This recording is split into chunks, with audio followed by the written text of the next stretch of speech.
la yiraahdo dalada dadka la nool xanuunka xafiiskaas oo u taagan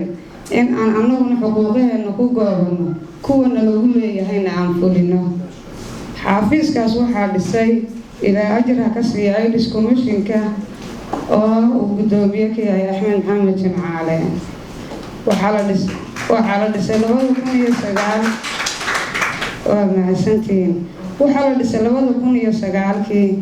ilaa maanta oo toban jirsaday xafiiskeenaasi waxaan weli doodka u saaranahay AIDS Commission-ka oo kaliya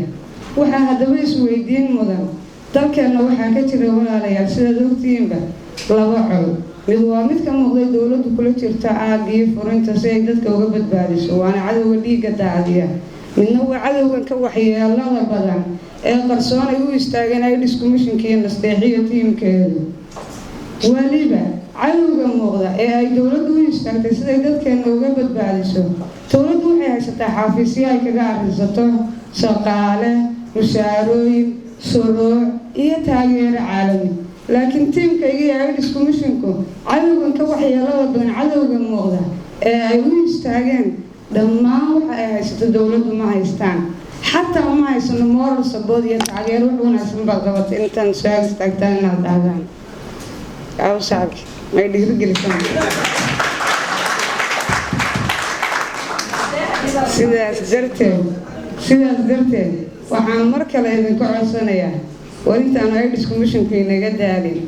وأنا مصيبة أن قرم كنتا كسيبين أنا وما أورني سيدينكي عدكرك عاية سومالي بريد بتنتي غرباء وتكتين يدي لا يوجي ميل سومالي ودن بمدقى كتاعي ويوي هوريرياني أنا ما داعي نمرك إلى ودك قلنا حافظ كان لك هنا ولا الواحد اللي تعلنا أنت أنا AIDS Commission-كي نقدالين هو ذكاء هوش هو مصيبة قرن وصلوا شيء قدومية AIDS Commission-كذا وصلوا شيء قدومية AIDS Commission-كذا aynu yaalna taageerada dhaqaale iyo siyaasadeed oo yaanu noqon keen saan walba aan dhahnaa eraygaas wax intii la dhageysto nasteexa loo shacbiyo meesha looga tago sidoo kale waxaan aad u jeclaysanayaa markaan fariisto kadib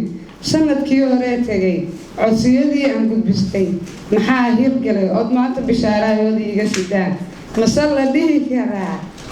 waa sidii ayaan tiirkalo intaas oo ku soo koobaya. Assalaamu calaykum waraxmatullaahi wabarakaatuh.